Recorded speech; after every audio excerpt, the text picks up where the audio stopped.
और अब बात मूसेवाला मर्डर केस की। मूसेवाला मर्डर और सलमान को धमकी के मामले में गोल्डी बराड़ के अलावा एक और बराड़ का नाम सामने आ रहा है, जिसका नाम सलमान खान को धमकी वाले मामले में सामने आया है। पुलिस ने आखिर उस शख्स की कुंडली ढूंढ निकाली है जिसने सलमान और उनके पिता को जान से मारने की धमकी दी थी। वो शख्स कौन है और कहां है, इसी पर संवाददाता सूरज ओझा की ये खास रिपोर्ट आपको देखनी चाहिए।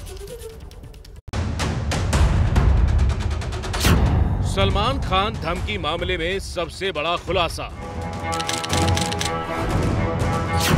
सलमान को मारने मुंबई आए थे 3 हत्यारे। लॉरेंस के खास आदमी ने भेजी थी धमकी वाली चिट्ठी। सलमान का यही जलवा लॉरेंस बिश्नोई को जहर लगता है, इसीलिए उसने मूसेवाला को मारने के बाद सलमान को मौत के घाट उतारने की साजिश रची थी। लेकिन उसके खौफ की चर्चा हर ओर हो, इसीलिए उसने ये चिट्ठी भिजवाई। शक पहले से था कि इस एलबी का मतलब लॉरेंस बिश्नोई है और जीबी मतलब गोल्डी बराड़। लेकिन अब जो खुलासा हुआ है उसके बाद ये शक यकीन में बदल गया और पुलिस ने उस शख्स का नाम भी ढूंढ निकाला जिसने लॉरेंस के कहने पर धमकी वाली चिट्ठी भेजी। वो शख्स कोई और नहीं बल्कि विक्रम बराड़ है, राजस्थान का मशहूर गैंगस्टर जिस पर हत्या समेत 24 से ज्यादा मामले दर्ज हैं। सूत्रों के मुताबिक पुणे पुलिस ने जिस गैंगस्टर महाकाल को गिरफ्तार किया, उसने पूछताछ के दौरान बताया कि लॉरेंस के करीबी ने ही सलमान खान को धमकी भरी चिट्ठी लिखी थी और इस काम के लिए राजस्थान के जालौर से 3 लोगों को हायर किया गया था, जिसमें से एक जन ने चिट्ठी रखने का काम किया।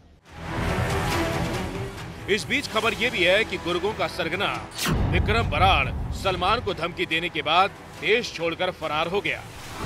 पहले खबर ये थी कि वो गोल्डी बराड़ के पास कनाडा में है, लेकिन सूत्रों के मुताबिक विक्रम ऑस्ट्रिया में मौजूद है और सिग्नल ऐप के जरिए दोनों एक दूसरे के संपर्क में हैं।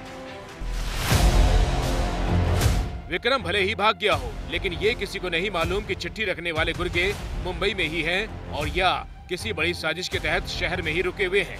इसलिए सलमान की जान को खतरा बरकरार है और चिंता इसलिए भी है क्योंकि ये बात अब सामने आ रही है कि लॉरेंस ने सलमान को मौत के घाट उतारने के लिए स्नाइपर राइफल भी खरीदी थी।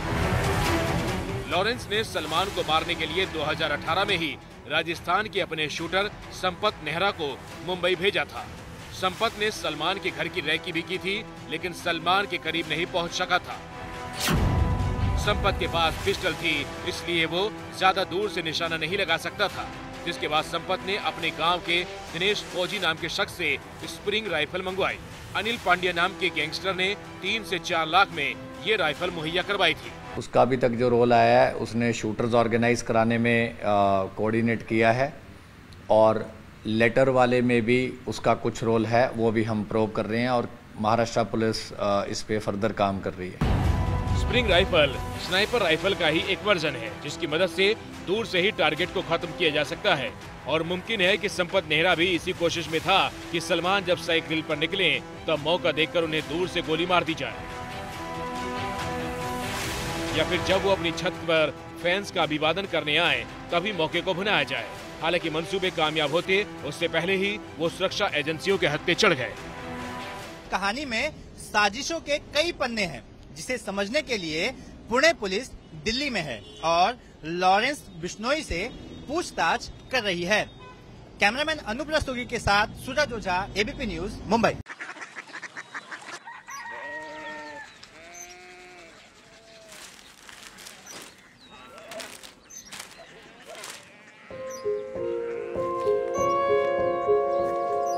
बाबा बाबा कोरिया सिटी जानी ना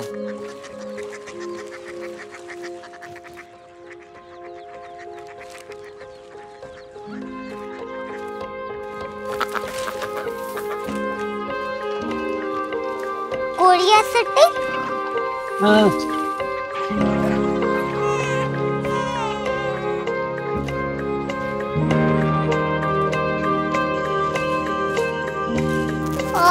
कोरिया सिटी कहाँ पे है? शहर अंग्रेजी लगे हैं।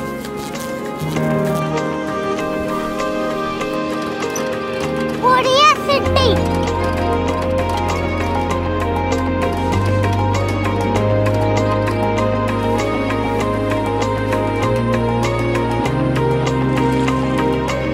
बहुत दूर है।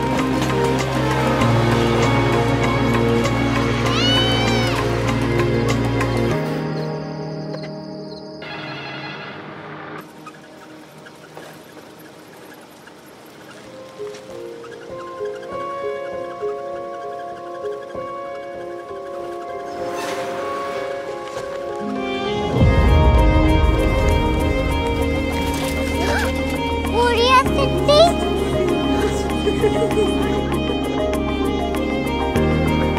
दुनिया को बोलना नहीं, कुछ लोग बड़े होते हैं। कोरिया सिटी कहाँ है? प्रोफेसर साहब को पता होगा।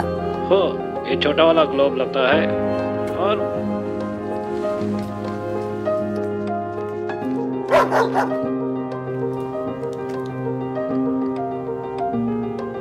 पता नहीं, मेरी बेटी से जाके मिल लो, शायद उसे मालूम हो।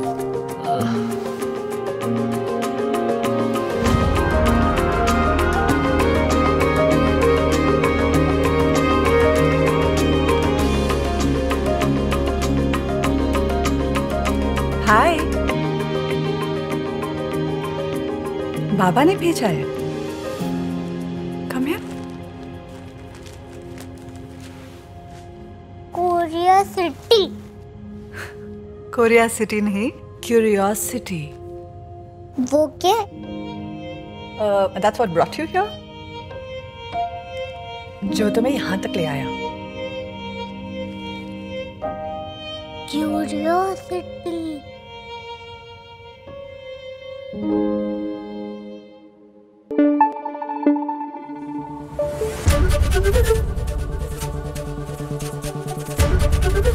ABP न्यूज आपको रखे आगे।